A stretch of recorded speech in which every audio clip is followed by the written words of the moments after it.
Kabanata 2161. Kinabukasan, sa Yuzu Villa. Nakaupo si Minzy sa private room. Nakaramdam siya ng kaba at bumilis ang tibok ng puso niya habang nakatingin kay Waylan. Kung tutusin, ang lalaking nauna sa kanya ay ang pinakanamumukod-tanging lalaki na nakita niya sa ngayon. Siya ay may gwapo at matalim na mukha, ngunit may bakas ng kahinahunan sa pagitan ng kanyang mga kilay. Mahigpit niyang hinawakan ang tasa at nagtanong, "Mr. Goldman, taga East Islands ka ba?" Hawak ang isang tasa ng tsaa sa kanyang kamay, sumagot siya, "Hindi." Binaba ni Minzy ang mukha at ngumiti. "So saan ka galing?" Itinaas ni Waylan ang kanyang mga talukap at sumagot, "Ako ay mula sa Baseburg." Napangiti siya, "Well, taga Comports ako. Medyo malapit lang, di ba?" Parang may sumagi sa kanyang ulo, muli siyang nagtanong, "Kaibigan ka ba ni Mr. Southern?" Si Waylan ay tumingin sa labas ng bintana nang walang pag-iisip at sumagot, "Well, maaari mo ring ilagay ito sa paraan kung gusto mo." Hindi inaasahan ni Minzy na kilala niya si Cameron, at sa tingin niya ay medyo close din sila. Kung alam lang niya ito ng mas maaga, hindi niya gagawin iyon kay Cameron sa private room kahapon. But on second thought, lalaki si Cameron kaya patatawarin niya diba? Sa pag-iisip na iyon sa kanyang isip, siya ay nagtanong ng may kaba, "Close ba kayo?" Natigilan si Waylan. Inilagay niya ang tasa sa harap ng lobby niya at pinaikit ang mga mata. "Mahalaga ba iyon para sa iyo, Miss Holland?" Alam niyang medyo walang galang na magtanong ng ganito. Nag-alok siya sa kanya ng isang paumanhin ng ngiti at sinabing, "Gusto ko lang malaman ang higit patungkol sa inyo." Humigop siya ng tsaa at inilapag ang tasa. Nakangiting sagot niya, "Bakit hindi mo tanungin si Mr. Southern tungkol sa tanong na ito? Sigurado akong matutuwa siyang sabihin sa iyo ang sagot." Natigilan si Minzy at nakaramdam ng hiya. Samantala, umakyat si Cameron na may hawak na pamaypay. Nagtago siya sa likod ng pinto at nakinig sa usapan nila dahil gusto niyang malaman kung ano ang nangyayari sa loob. Binuksan niya ang kanyang pamaypay upang matakpan ang kanyang mukha at maingat na inilabas ang kanyang ulo. Nakaupo silang dalawa ng magkaharap. Nakatalikod si Minzy na nakaharap sa pinto kaya hindi niya makita ang ekspresyon nito. Para naman kay Waylan, normal ang kilos niya, at walang ekspresyon sa mukha. Pinag-aaralan ni Minzy si Waylan mula ulo hanggang paa sa loob. Judging from the fact na madalang itong makipag-usap at siya ang nag-initiate ng usapan, alam niyang hindi siya gusto nito. Nakaramdam siya ng kaunting pagkadismaya nang lumitaw ang ideya sa kanyang isipan at madiin ang kanyang lobby. "May girlfriend ka ba, Mr. Goldman?"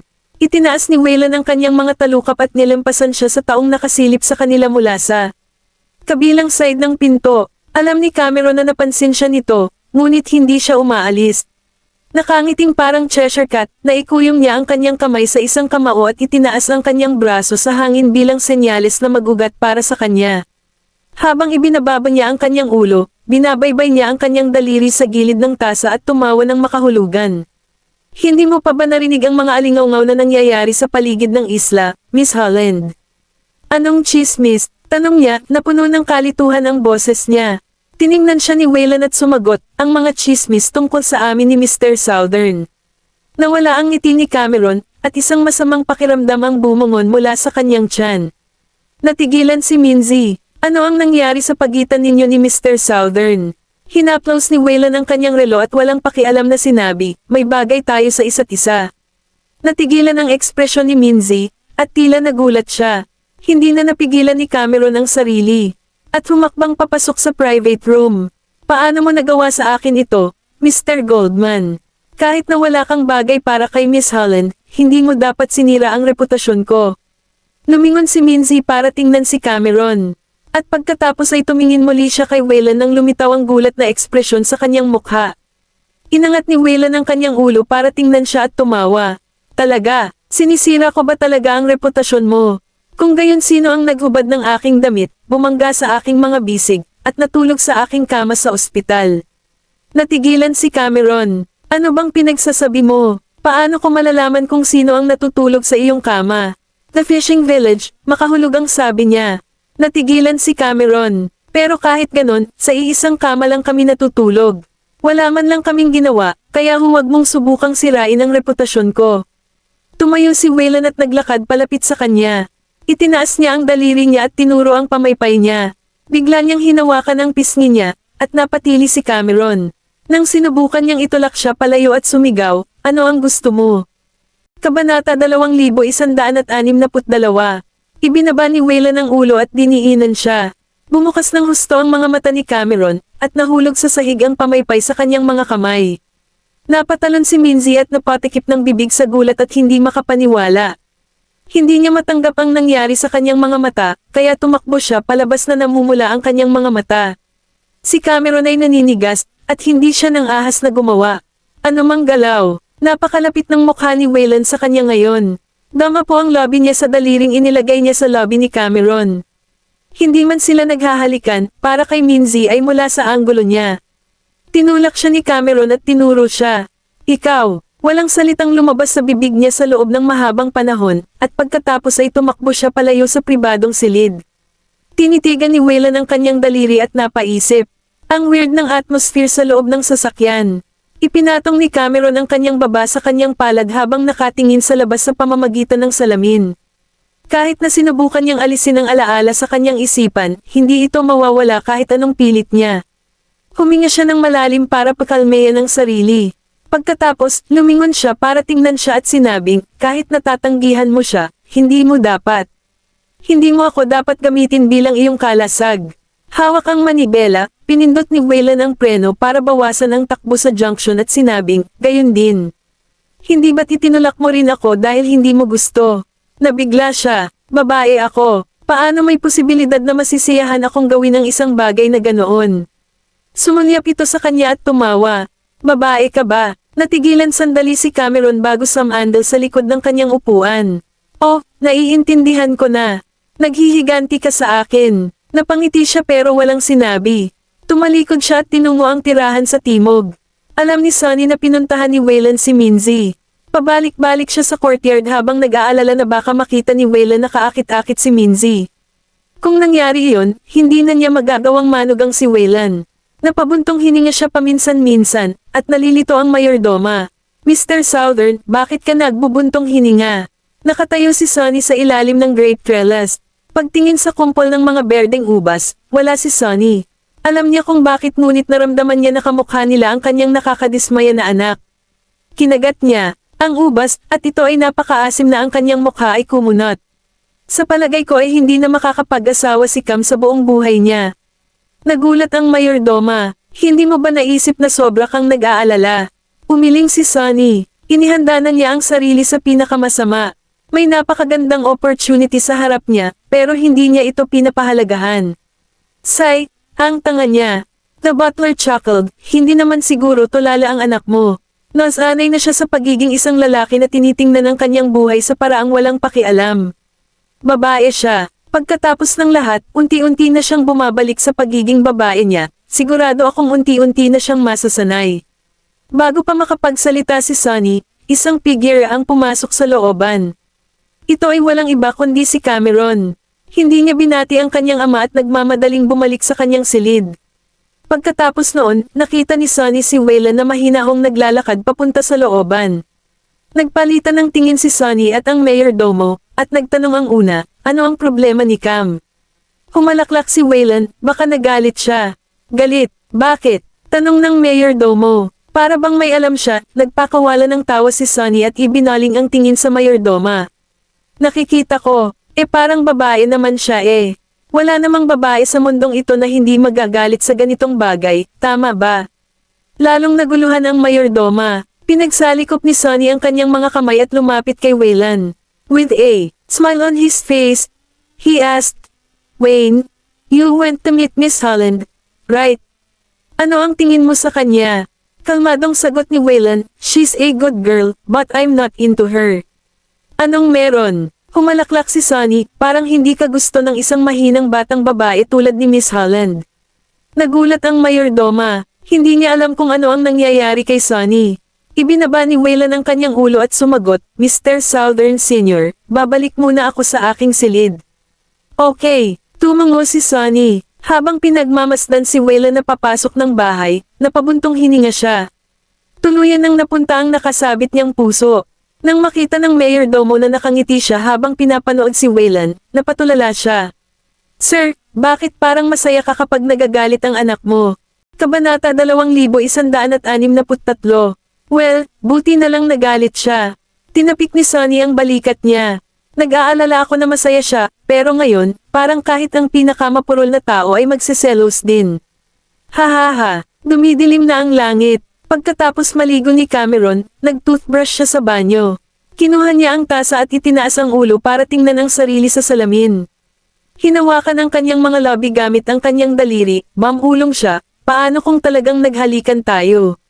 Nang makabalik siya sa katinoan, ibinagsak niya ang tasa sa lababo at gulat na napatingin sa sarili. Ano ba itong iniisip ko? Napahawak siya sa buhok niya at nagmamadaling lumabas ng banyo. Ito ay maliwanag na naiilawan sa lahat ng dako, at pagkatapos ay pumasok si Sunny sa silid kasama ang isang grupo ng mga kasambahay sa likuran niya. Cam, sa wakas gising ka na. Dapat bumangon ka na at magbihis. Darating ang nobyo anumang oras. Anong nobyo? Anong pinagsasabi mo? Napatulala siya, hindi, tatay, ako. Bago pa niya matapos ang kanyang pangungusap, winagayway ni Sunny ang kanyang kamay, at lumapit sa kanya ang grupo ng mga maid na may hawak na wedding gown. Halika dito, miss, tutulungan ka naming magbihis. Hindi alam ni Cameron kung ano ang nangyayari, at bago pa niya malaman ang anumang bagay, itinulak na siya ng mga katulong sa looban.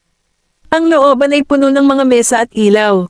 Nakikita niya ang mga dekorasyong pangkasal, gaya ng mga bulaklak at ilaw, sa lahat ng dako.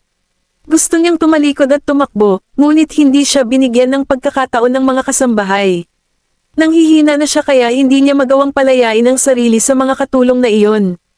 Papa, tungkol saan ba ang lahat ng ito? Sinong mapapangasawa ko? Sa sobrang tuwa ni Sunny, hindi niya napigil ang mapangiti. Malalaman mo ang tungkol dito pagdating ng nobyo. Matalim ang tingin niya at nagsimulang tumugtog sa hangin ang wedding song. Malaki ang ngiti sa mga lobby ng mga dumating sa seremonya ng kasal. Pinapalakpak nila ang kanilang mga kamay at pinapaulanan siya ng lahat ng uri ng mga kahilingan. Tumutulo ang malamig na butil ng pawis sa noo ni Cameron habang pinagmamasdan ang eksenang nasa harapan niya. Hindi niya alam kung ano ang nangyayari, at pagkatapos ay bago pa siya makapagsalita ng anuman, may sumigaw, narito ang kasintahang lalaki. Nilingga ni Cameron ang kanyang ulo para tingnan ang pinto. Nakataksido ang lalaking tumawid sa pinto, at nang makita niya ang gwapo nitong mukha, napatili siya. Wayne! Hinawakan siya ni Sunny at ipinatong ang kamay niya kay Waylan. Wayne, ipagkakatiwala ko na sa iyo ang anak ko. Mula ngayon, hindi na siya isa sa Southern Clan. Dapat mong turuan siyang mabuti para maging isang perpektong asawa. Napangiti si Waylan. Kinuha niya ang kamay ni Cameron at hinawakan siya sa kanyang mga bisig. Huwag kang mag-alala. Tungkol dito, biyenan. Mula ngayon, magiging asawa ko na si Cam, at sinisiguro ko sa iyo na pag-aaralan ko siyang mabuti. Hindi. Wait, Dad. Sigaw ni Cameron. Hinawakan niya ang kamay niya at ayaw siyang pakawalan. Pilit na inalis ni Sunny ang kanyang kamay mula sa pagkakahawak niya at sumigaw, magsisimula na ang seremonya. Napilitan siyang dumaan sa seremonya, at si Cameron ay hindi pa rin maalis sa kanyang katinoan kahit itinulak na siya pabalik sa kanyang silid. Si Waylan naman, pagkapasok niya sa kwarto ay isinara niya ang pinto at lumingon siya para tingnan siya. Umupo si Cameron sa kama, naninigas. Sinubukan niyang gumalaw pero hindi siya makagalaw, para siyang nakahiga sa kama. Sumili ang ngiti sa mukha ni Waylan habang papalapit kay Cameron. Hindi mo inaasahan na mangyayari ito sa iyo balang araw. Ibinuka niya ang kanyang bibig, ngunit walang boses na lumalabas. Itinaas ni Waylan ang kanyang baba at lumapit. Ikaw ang naging babae ko. Sa sandaling natulog ka sa iisang kama sa akin noong araw na iyon. Wala akong pakialam kung gusto mo o hindi. Ako lang ang taong mapapangasawa mo. Kailangan mong gampanan ng maayos ang iyong tungkulin bilang asawa ko, kaya kailangan mong manganak ng 1 toneladang mabilog na sanggol para sa akin. Nasa nakaraan na si Mr. Southern. Mula sa sandaling ito, ikaw ay isang babaeng may asawa. Hindi, hindi. Umiling siya sa takot, ngunit itinulak siya ni Waylan pababa. Sumakay siya sa ibabaw niya at sinimulan siyang halikan. Binuksan ni Cameron ang kanyang mga mata at nagising. Umaga noon, at wala siyang narinig na kahit anong kanta o kampana sa himpapawid. Dali-dali siyang bumangon sa kama at pumunta sa bintana. Walang mga mesa sa looban, at lahat ay normal, gaya ng dati. Kabanata 2164. Sumandal si Cameron sa bintana at napabuntong hininga. Ang kanyang likod ay puno ng butil ng malamig na pawis, at nakaramdam siya ng lamig habang ang simoy ng umaga ay dumaan sa kanya. Bakit ako magkakaroon ng ganoong panaginip? Higit sa lahat ng lalaki, bakit si Wayne ang lalaking ikakasal? And we also had. Nilagay niya ang kamay niya sa noo niya at umaasa na lang na mawawala na siya sa alaala niya ngayon. Paano ko haharapin si Wayne ngayon? Hindi bumaba si Cameron para mag-almusal. Gusto niyang hintayin muna silang matapos ang kanilang almusal. Nang mga 9:30 AM na, inakala niyang wala na sila, kaya bumaba siya. Gayunpaman, hindi niya inaasahan na makakasagasa siya kina Waylon at Sonny pagdating niya sa sala, at natigilan siya. Nang magtama ang kanyang tingin sa mga mata ni Waylon, bumungad sa kanyang isipan ang napanaginipan niya kagabi. Huminga siya ng malalim, tumalikod, at bumalik sa kanyang silid. Cam, saan ka pupunta? Tanong ni Sonny. Huminto si Cameron sa kanyang paglalakad at sinaway ang kanyang ama sa loob. Inihanda ang sarili, tumalikod siya at sinabing, pagod ako, kaya matutulog na ulit ako. Hindi mo ba alam ang nangyari? Paano ka makakatulog ngayon? Natigilan siya. Anong nangyari? Kumunat ang noo ni Sonny. Parang nakipagsabuatan si Donald sa Skull Club the whole time. Pagkatapos ng kamatayan ni Buchanan, lahat ng mga mapagkukunan at lakas tao na naipon ni Fabio ay nahulog sa mga kamay ni Donald. Nakatali ngayon ang mga kamay ni Fabio, at wala siyang magagawa kay Donald. Napatulala si Cameron, at natauhan lang siya pagkaraan ng mahabang panahon. Alam niya ito, hindi pa rin nagbabago ang kanyang ama. Kailangan pa niya ng tulong niya. Lahat ng nangyari sa panaginip ay peke. Sa pag-iisip na iyon, bumaba siya at sinabing, kung gayon, na-corner si Fabio matapos tanggalin si Buchanan. Nakatayo habang nasa likod ang kanyang kamay, ibinaba ni Sonny ang kanyang mga mata at sinabing, ang pagpatay kay Buchanan ay katulad ng pagpuputol ng kanyang sariling mga braso. Matagal nang gustong magrebelde ni Buchanan laban kay Fabio, at sinamantala ito ni Donald. Ngayong patay na si Buchanan, ginamit ni Donald ang pagkamatay ni Buchanan para makipagkasundo sa Skull Club. Well, kailangan kong aminin na ito ay isang magandang hakbang. Ayon sa orihinal nilang plano na iginuhit nila sa Yuzu Villa noong araw na iyon, si Noel Ace ang dapat na maging pain para akitin si Buchanan palabas at paalisan siya. Matapos mamatay si Buchanan, papalitan siya ni Gale upang kunin ang Parkan Chamber of Commerce. Pagkatapos noon, si Seiday ang papalit kay Gale. Siya ay nasa kanilang panig, at kung maaari niyang sakupin ang Parkan Chamber of Commerce, ito ay katumbas ng pagtulong sa kanila na putulin ang pinagmumulan ng pera ni Fabio. Gayunpaman, hindi nila inaasahan na sasamantalahin ni Donald ang pagkamatay ni Buchanan at ipapabor sa kanya ang buong sitwasyon. Marahil ay nilapitan niya si Buchanan dahil alam niyang may intensyon si Buchanan na magrebelde kay Fabio para protektahan ang sarili. Matapos mamatay si Buchanan, hindi sinabi na gagamitin ni Donald ang kanyang kamatayan para hikayatin ang mga taong iyon na sumama sa kanila dahil ito ang tanging paraan kung ayaw nilang mamatay. Tsaka matagal na siyang nakikipagsabuatan sa Skull Club. Hindi alam ni Fabio kung gaano karaming tao ang magtataksil sa kanya. Ang sitwasyon ay hindi pabor sa kanya, at malamang na siya ay nababalisa ngayon. Pinagkrus ni Cameron ang kanyang mga braso sa harap ng kanyang dibdib at sinabing, hindi ba maganda iyon para sa atin? Dapat hayaan natin silang lumaban. Kung matalo si Fabio, susulitin natin ang pagkakataon at itali siya. Natigilan si Sonny. Itali si Fabio. Kinaway-kaway ni Cameron ang kanyang kamay at naglakad sa gilid habang nagpapatuloy siya. Kung hindi maipanalo ni Fabio ang laban na ito at pipiliin niyang makatrabaho si Donald, hindi ito makakabuti sa amin. Kahit na mag-aaway sila hanggang kamatayan, hindi na natin kailangang maghintay hanggang matapos ang laban. Pwede tayong pumasok kahit kailan natin gusto. Lumingon siya para tignan sila at umiling. Hindi natin hahayaang manalo si Fabio. Tutulungan natin siya kapag malapit na siyang matalo. Mas galit siya kay Donald kaysa sa amin dahil siya ang sumaksak sa likod niya. Pagkatapos namin siyang tulungan na tanggalin si Donald, saka na namin siya ayusin ang score namin. Sa tingin mo kaya pa ba niyang mag-effort na labanan tayo sa oras na iyon? Nagpakawala ng tawa si Sonny matapos niyang maunawaan ang kanyang gagawin. As expected sa anak ko. Ito ay isang napakatalino na plano. Kabanata 2165. Lumingon si Waylon para tingnan siya. Ito talaga ay isang magandang plano. Minamaliit ni Fabio si Donald, kaya mas gusto niyang tanggalin si Donald matapos siyang ma-corner. Ang tanging paraan para mapilitan si Fabio na kumilos sa kanya ay ang mapagtontong niya na si Donald ay isang banta sa kanyang posisyon sa mga isla. Natahimik sandali si Sonny at sinabing, sa madaling salita, kailangan nating gumawa ng sitwasyon at pilitin si Fabio na tanggalin siya. Tumango si Waylan. Una, kailangan nating alisin ang lahat ng nunal sa teritoryo ng Southern Clan. Kapag napagtanto ni Donald na ang kanyang mga nunal ay tinanggal, siya ay makaramdam ng pananakot. Kailangan niya kaming bantayan mula sa likod, at kailangan niyang harapin si Fabio sa harap. Para protektahan ang sarili, sino sa tingin mo ang sasalakayin niya? Sasalakayin niya ang sino mang mas malapit sa kanya.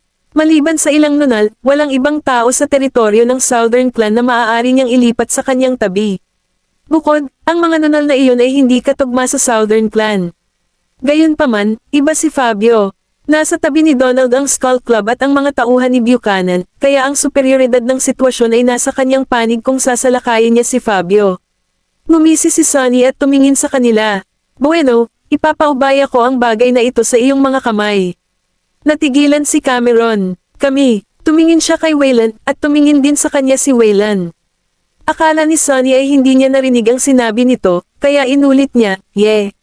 Magkasama kayong dalawa sa gawaing ito." Sabi ni Cameron, hindi na kailangan. Kaya kung alagaan ang sarili ko. Bahagyang ngumuso si Sonny at hindi siya pinansin. Maganda ang iyong plano, ngunit ang mga komento ni Wayne ay natututo at ginagawang mas perpekto ang iyong plano. Walang sino man sa kanila ang mag-aaway sa isa't isa kung hindi sapat ang kanilang pakiramdam. Tsaka alam mo ba yung mga nunal na nilagay ni Donald sa pwesto natin? Hindi, tama, pero alam ni Wayne ang tungkol dito. Isa ka lamang na marunong gumamit ng karahasan at wala ng iba pa. Natigilan si Cameron. Tumango si Sonny. Kailangan mo ring gamitin ang iyong utak kung minsan. Tinuro ni Cameron ang sarili at nagtanong, puno ng gulat ang boses niya, sinasabi mo bang tanga ako? Hindi masamang malaman ang iyong katangahan. Ito ay isang magandang pagkakataon. Siguraduhing matutunan mo ang lahat ng iyong makakaya kay Wayne. Umakyat si Sonny pagkatapos niyang matapos ang kanyang pangungusap, naiwan si Cameron na nakapirming naninigas sa sala. Napahawak siya sa pagitan ng pagluha at pagtawa. Siya ang nagsabi na ang kanyang plano ay napakatalino, at ngayon sinabi niya na siya ay tanga. Samantala, sa The Commune, sa opisina, iniulat ni Jake ang lahat ng impormasyong natanggap niya kay Noel Ace. Nilagay ni Noel Ace ang kanyang kamay sa kanyang noo at napaisip. Walang makapagsasabi kung galit o masaya siya ngayon. Pagkaraan ng mahabang panahon, ibinuka niya ang manipis na lobby at sinabing, si Fabio ay hindi isang taong maghihintay at mamamatay na lang. Tumingin sa kanya si Jake at nagpatuloy. Sa ngayon, si Donald ay protektado ng mga taga-Skull Club, kaya walang magagawa si Fabio sa kanya. Gayunpaman, sa alam ko tungkol kay Fabio, malamang na pinaplano niyang tanggalin si Donald. Umupo ng tuwid si Noel Ace at nagtanong, sino sa palagay mo ang may mas magandang pagkakataong manalo sa laban na ito? Fabio, walang pagdadalawang isip na sagot ni Jake. Kahit na nagtatrabaho si Donald sa Skull Club, hindi ganoon kadali para sa kanila na makuha ang lahat ng kapangyarihan ni Fabio sa East Islands. Tumawa si Noel Ace at sinabing, paano kung sumali ang ibang partido? Natigilan si Jake. Tinapik ni Noel Ace ang kanyang daliri sa desk at itinaas ang kanyang mga talukap. Halimbawa, ang Metropolis, Gale ay mula sa Metropolis. Kung ibinaba niya ang Park and Chamber of Commerce at puputulan ang pinagmumulan ng kita ni Fabio, malalagay sa malaking problema si Fabio. Kung tutusin, hindi lang niya kailangang harapin, kundi kailangan din niyang harapin ang pag-atake ni Donald. Kaya hindi ba maliit ang tsansa ni Fabio na manalo? Nag-isip sandali si Jake at nagtanong, pero hindi ba bibigyan ng pagkakataon si Donald kung matatalo si Fabio? Hindi naman. Tumayo si Noel Ace at naglakad-lakad sa desk. Huminto siya sa harap ng bintana at sinabing, kailangan nating tanggalin pareho sina Donald at Fabio, pero sa sitwasyon na hindi natin sila maalis ng magkasama, kailangan muna nating ibagsak ang isa sa kanila. Hindi kailanman gagana si Donald sa Southern Clan, kaya kapag natalo siya, tiyak na gagawin niya ang lahat para hikayatin si Fabio na magtrabaho kasama niya at sirain ang Southern Clan. Kabanata 2166. Ngunit kung matatalo si Fabio, magbabago ang kalikasan ng tunggalian na ito at magiging ganap na kakaiba. Maaari lamang niyang piliin na makipagtulungan sa Southern Clan para sa kapakanan ng katayuan at kapangyarihan, at ang lahat ay kailangang kumilos ng mas madalian. At kapag naalis na si Donald sa equation, mawawalan ng lahat ng pagkakataon si Fabio na gumawa ng hakbang sa Southern Clan. Sa kabaligtaran, ang Southern Clan ay maaaring makitungo sa kanya ng napakadali. Biglang natauhan si Jake. Nakikita ko, maya-maya pa ay lumabas na ng opisina si Jake at lumabas si Daisy mula sa likod ng dingding ng koridor. Halata namang narinig niya ang lahat. Itinulak ni Daisy ang pinto ng opisina. Nakita ko si Noel Ace na nakasandal sa upuan na nakapikit at hinihimas ang mga temples gamit ang mga daliri na parabang pinapatay siya ng sakit ng ulo. Kinagat niya ang lobby niya at gumapang para makapunta sa likuran niya.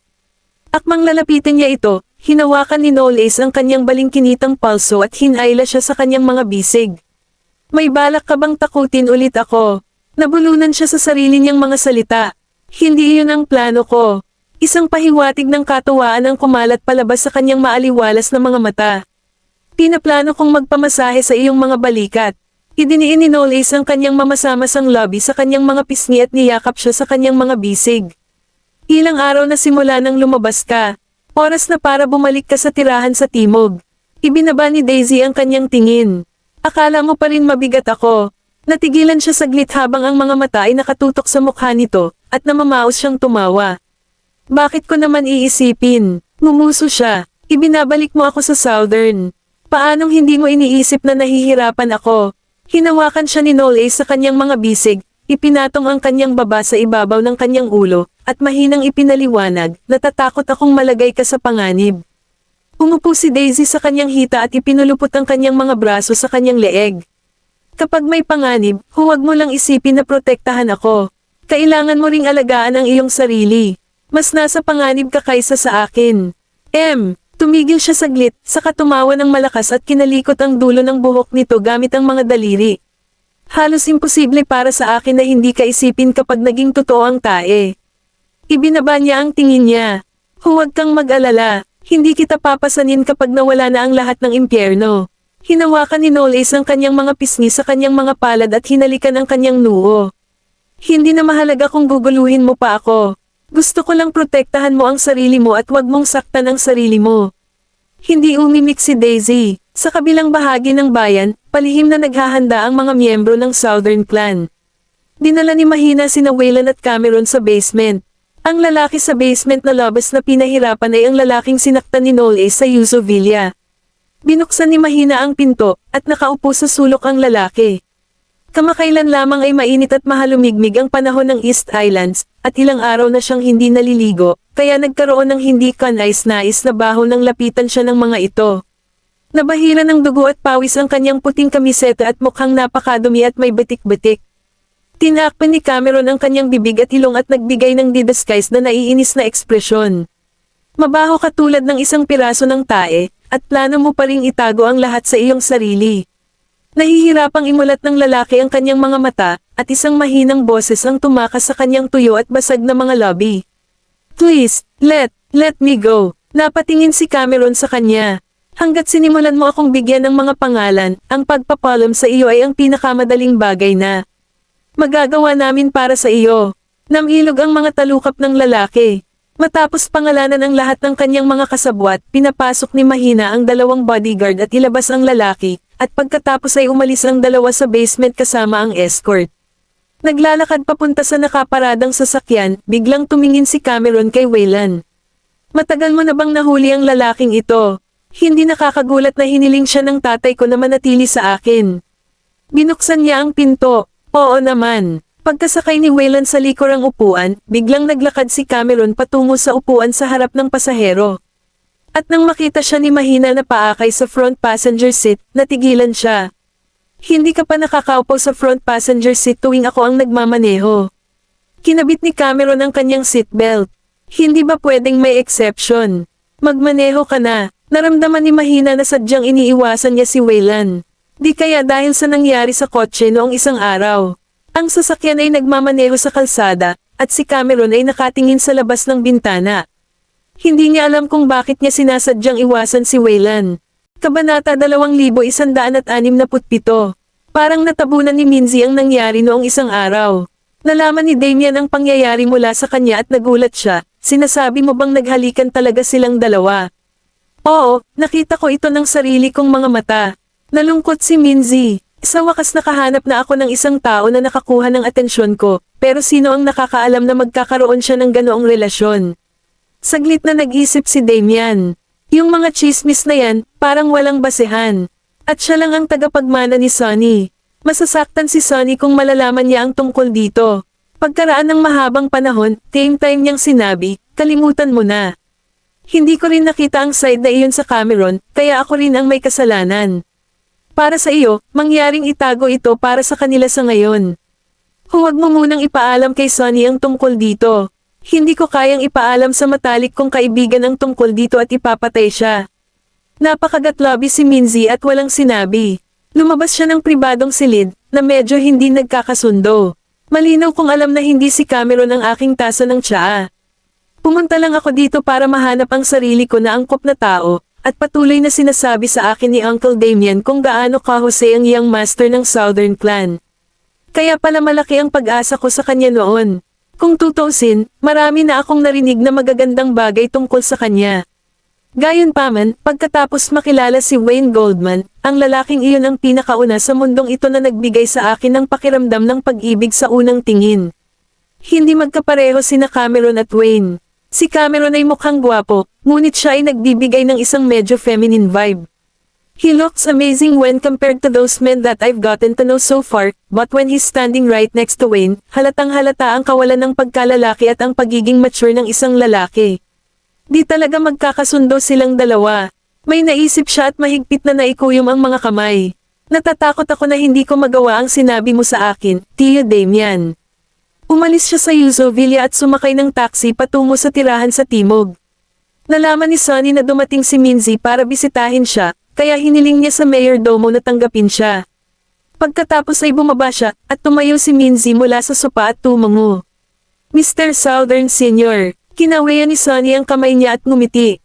Umupo ka, hindi na kailangan ng mga ganoong formalidad. Naglakad siya papunta sa sopa, umupo, at hiniling sa mayordomo na gumawa ng tsaa. Nang tumalikod ang mayordomo at pumasok sa kusina, nakangiti siyang nagtanong, ano ang utang ko sa kasiyahan, Miss Holland? Sabik na tumingin sa kanya si Minzy. Sa totoo lang, may sasabihin ako sa iyo, Mr. Southern Senior. Dinala ng mayordoma ang brewed tea sa mesa at ibinuhos ito para sa kanila. Kinuha ni Sonny ang tasa ng tsaa at nagtaka. Ano ang gusto mong sabihin sa akin? Sumagot siya, gusto kong makipag-usap sa iyo tungkol sa relasyon ni na Mr. Southern at Mr. Goldman. Hihigop na sana si Sonny ng tsaa, ngunit natigilan siya ng ilang segundo nang marinig niya ito. May nangyari ba sa kanilang dalawa? Tahimik na ipinaliwanag ni Minzy ang nangyari sa private room noong isang araw. Not to mention Sonny, even the butler was shocked, at muntik na niyang mahulog ang tray sa kanyang mga kamay. Nang makita nilang lahat sila ay nagtataka, medyo naaliw si Minzy. Kahit papaano ay hindi talaga nila alam ang tungkol sa kanilang relasyon, at marahil ay pigilan nila ang kanilang pagsasama. Si Mr. Southern ay tagapagmana ng Southern at Southern Clan. Siya lang din ang anak mo. Kung ito ang kaso, dapat kang mag-alala tungkol sa bagay na ito, Mr. Southern Senior. Alam kong hindi dapat ako nakialam sa bagay na ito, pero ayokong itago ito sa iyo. Kung ang balitang ito ay ikakalat at malalaman ng publiko, tiyak na ito ay magiging biro ng siglo. Kaya naman napagpasyahan kong sabihin ito sa iyo pagkatapos ng matagal na pagsasaalang-alang. Pagkasabi niya noon ay galit na hinampes ni Sonny ang mesa. Totoo ba ang sinabi mo? Nagulat ang mayordoma. Lohikal na pagsasalita, si Mr. Southern ay hindi dapat magalit sa bagay na ito. Hindi inaasahan ni Minzy na magagalit ito at nakahinga ng maluwag. I'm guessing this is something you don't want to happen. Sa aking palagay, si Mr. Southern ay dapat maging isang anak at masunurin, kaya kung pipigilan mo siya ngayon, sa palagay ko ay maliligtas pa rin ang mga bagay-bagay. Nakikita ko, ibinaba ni Sonny ang tasa ng tsaa na may makahulugang ekspresyon. Salamat, Miss Holland, sa pagsabi sa akin. Iimbestigahan ko ang bagay na ito. Matapos mailabas ang lahat, hindi na naghintay si Minzy. Agad siyang tumayo at lumabas ng bahay. Pinaalis siya ng mayordomo at ibinalik ang tingin kay Sonny. Mr. Southern, ito ba? Totoo ba? Kabanata 2168. Agad na lumiwanag ang orihinal na dimmed expression ni Sonny. Lahat ng galit na nakapaligid sa kanya ay agad na nawala, at siya ay nasa bingit ng pagtawa. Pumunta siya para sabihin sa amin ang balita.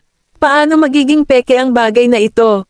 Napanalo ko ang aking sugal sa batang babaeng iyon, Daisy. Nang makitang hindi man lang siya nagulat bagkus ay nakangiti na siya, nataranta ang mayordoma. Mr. Southern, hindi ba dapat?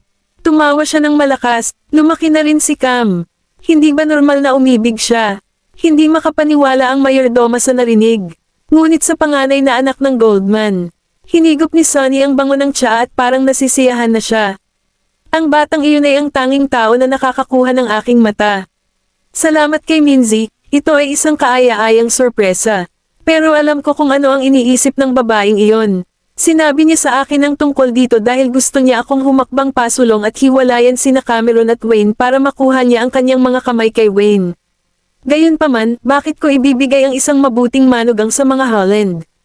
Ang manugang na ito ay personal kong hinirang, at kung mayroong sino mang gustong agawin siya mula sa timog, kailangan nilang dumaan sa akin. Tumayo si Donald sa harap ng tangke ng isda, nagwiwisik ng ilang feed sa tangke, at pinanood ang mga isda na sumugod sa ibabaw upang makipaglaban para sa pagkain. Ang kanyang mga mata ay unti-unting naging madilim. Pumasok si Chunky kasama ang isang lalaki mula sa labas at itinulak ang lalaki pababa sa paanan ni Donald. Nanginginig ang lalaki at hindi naglakas loob na tumangala. Itinabi ni Donald ang feed bag.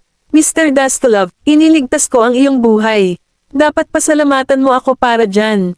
Takot na tumingin sa kanya si Andre. Anong gusto mong gawin ko? Hindi siya tanga. Walang dahilan para iligtas siya ni Donald sa mga tauhan ni Fabio. Napatingin si Donald sa taong nasa lupa. Hindi mo ba gustong malaman kung sino ang nagpanggap na nasasakupan ko, naglantad sa iyo, at muntik kang mamatay sa kamay ni Mr. Puzo? Nagulat si Andre. Kilala mo talaga kung sino siya. Inilagay ni Chunky ang surveillance footage ng babae na nakuha nila sa kasino sa tabi mismo ng larawan ni Cameron at inilipat ang laptop kay Andre. Parehong-pareho ang facial features ng dalawa. Nang makita ang paghahambing na ito, napatulala si Andre. Paano ito posible? Hindi ba lalaki si Cameron? Naglakad si Donald sa couch at umupo na may buntis na smirk. Na-curious din ako, paano siya pinigilan ni Mr. Southern Sr., na matuklasan sa loob ng mahigit 20 taon. Ang sikat na Cameron ng East Islands ay talagang isang babae. Ito na siguro ang sikreto ni Mr. Southern. Noon pa man ay gustong magtago ni Senior sa publiko. Huminga ng malalim si Andre. No wonder hindi takot ang babaeng iyon kay Mr. Puzo. Siya pala si Cameron. Pero bakit mo sinasabi sa akin ito? Ano ang gagawin mo ngayong nalaman mo ang tungkol sa kanyang pagkatao? Handa ka bang palayain ang babaeng ito matapos kanyang muntik ng mapatay? Nagalit si Andre kay Fabio dahil sa kanya, at ngayon ay kinulam siya ni Donald, kaya bakit niya pakakawalan si Cameron? Makalipas ang 2 araw, ayon sa mga pahiwatig at impormasyon na mayroon sila, tahimik na inalis ng mga miyembro ng Southern Clan ang mga nunal na inilagay ni Donald sa teritoryo ng Southern Clan. Si Fabio ay abala sa pagtutuon ng lahat ng kanyang lakas sa pakikitungo kay Donald na wala man lang siyang oras at lakas upang pamahalaan ang Park and Chamber of Commerce. Iyon ay kung paano natural na kinuha ni Gail ang Chamber of Commerce. Pumasok siya sa opisina, na orihinal na pagmamay-ari ni Buchanan, ngunit pagkamatay ni Buchanan, lahat ng mga gamit niya ay nalinis sa labas ng silid.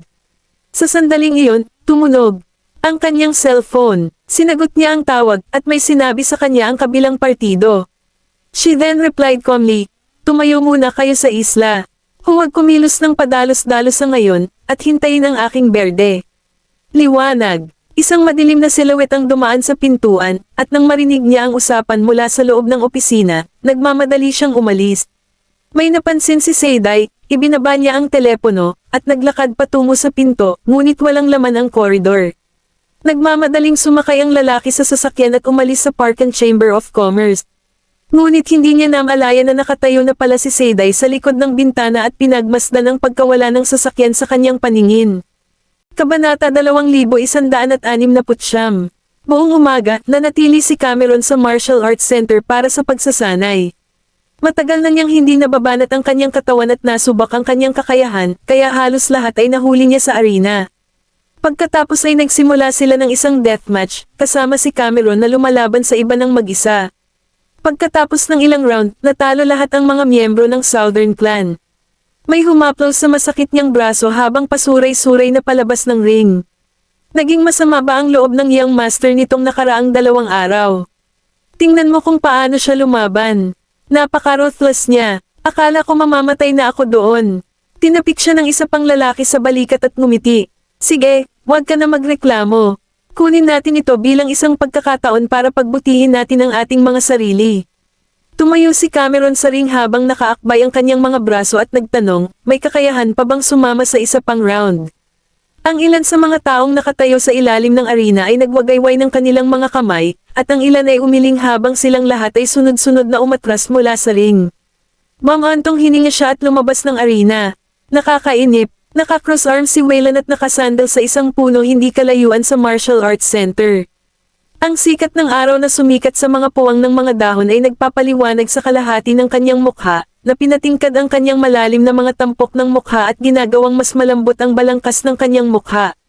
Hinubad ni Cameron ang kanyang manggas, at biglang huminto ang kanyang mga yabag nang makita si Waylon. Pagkatapos ay huminga siya ng malalim at naglakad palapit sa kanya. Bakit hindi mo binabantayan si Donald at ang mga tauhan niya? Anong ginagawa mo dito? Ngumisi siya. Mr. Southern, mukhang iniiwasan mo ako nitong 2 araw.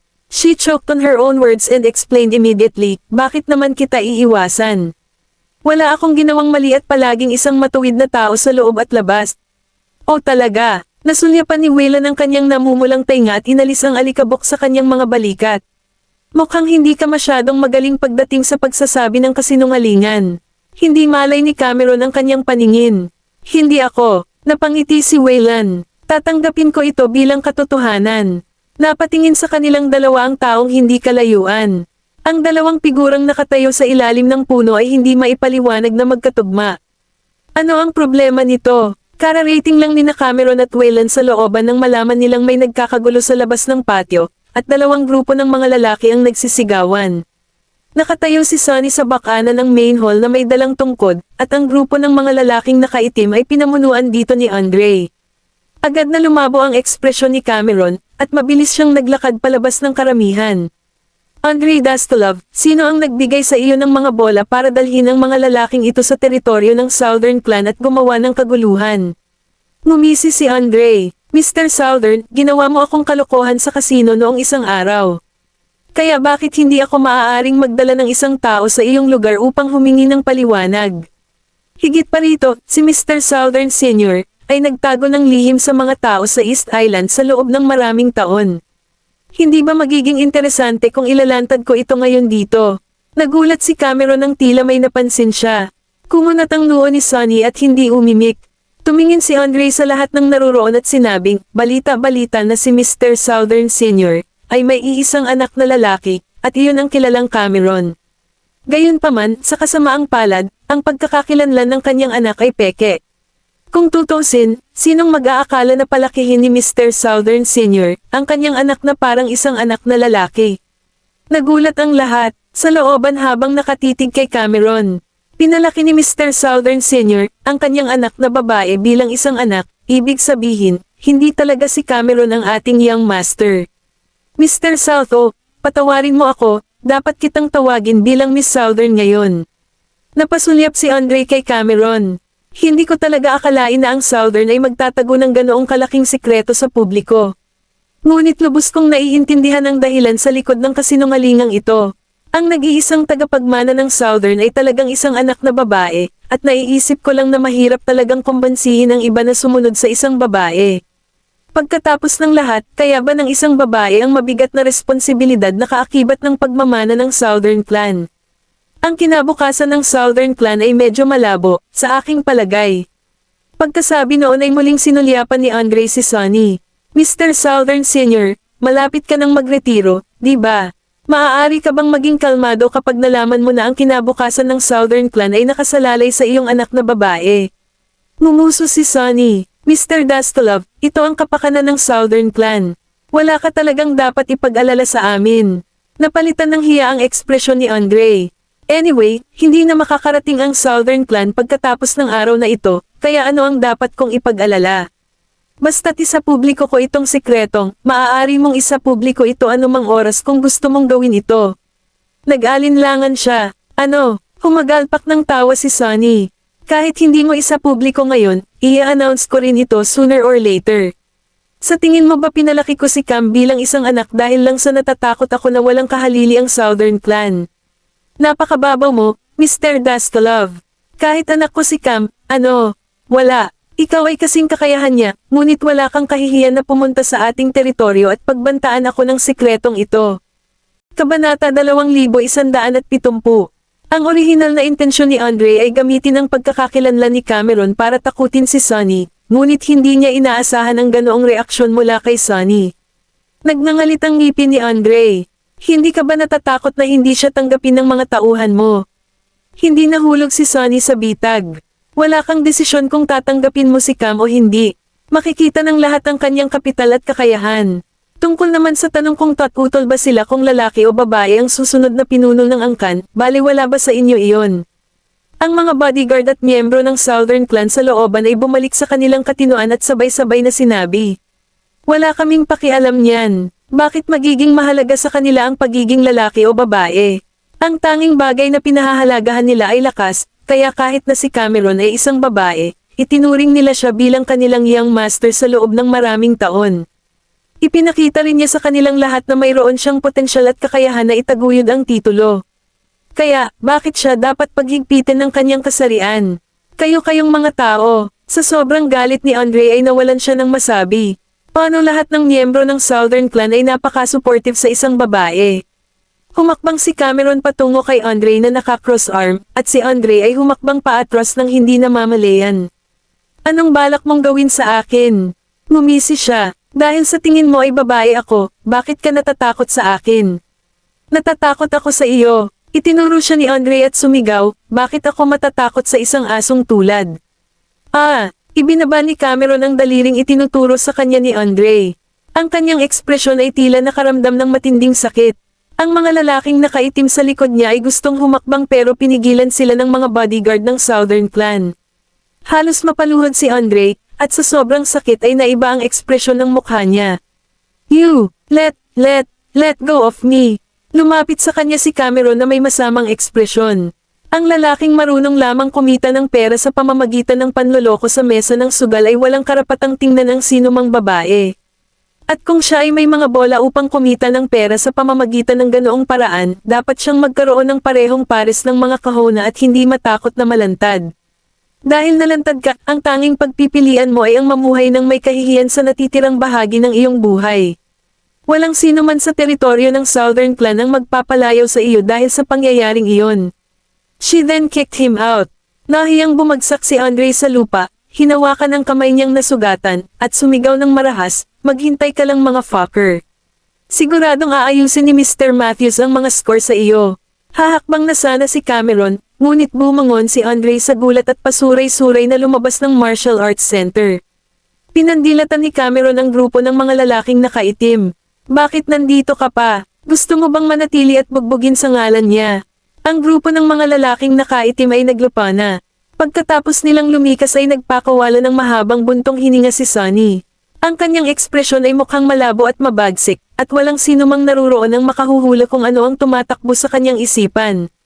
Ang mga miyembro, bodyguard, at tagapaglingkod ng Southern Clan ay namangha sa balita sa mahabang panahon, at nang bumalik sila sa kanilang katinoan, ang lahat ay parang surreal. So babae ba talaga ang young master? Hindi ko inaasahan na ang young master ay talagang binibini. Banal na kalokohan. Sa iisang bubong talaga kami kumakain at natutulog kasama si young master, di ba? Paano natin malalaman na babae talaga ang young master? Talagang naghubad kami at nagpalit sa harap ng aming tinaguri ang young master. Naligo pa nga kami, nung nandyan si young master. Ang balitang ito ay napakalaki para sa karamihan sa kanila na matuno ng sabay-sabay, at pakiramdam nila ay hubad na hubad sila sa harap niya dahil nakita silang lahat na hubad. Naglakad si Sonny sa gitna ng bakuran, tumingin sa kanila, at ipinaliwanag, hindi ko sinasadyang itago sa iyo ang ganoong impormasyon. Pagkatapos ng lahat, ginawa ko ito para sa aking sariling mga kadahilanan. Ikinalulungkot kong itago ito sa lahat. Paghingi ng tawad ni Sonny sa kanila. Mr. Southern Senior, huwag mong sabihin iyan. Oo, lalaki man o babae ang young master ay forever nating young master. Susundan ka namin magpakailanman at ang young master. Napakamot ng ulo ang isa sa mga bodyguard at nagpakawala ng awkward na hajijek. Hehe, kung gayon, dapat ba nating tawaging binibini ang iyang master mula ngayon? Agad namang napatingin sa kanya ang iba. Walang hiya na piraso ng crap. Nang makita ito, sa wakas ay nakahinga ng maluwag ang mayordomo at nagbigay ng ngiti. At least hindi problema para sa lahat na tanggapin ang kanyang pagkatao. Sinulyapan ni Cameron ang mga taong iyon, at isang pahiwatig ng init ang bamalot mula sa kaibuturan ng kanyang puso. Salamat sa Diyos hindi sila nagtatanim ng anumang sama ng loob sa akin dahil lang hindi ako ang iyang master na inakala nila.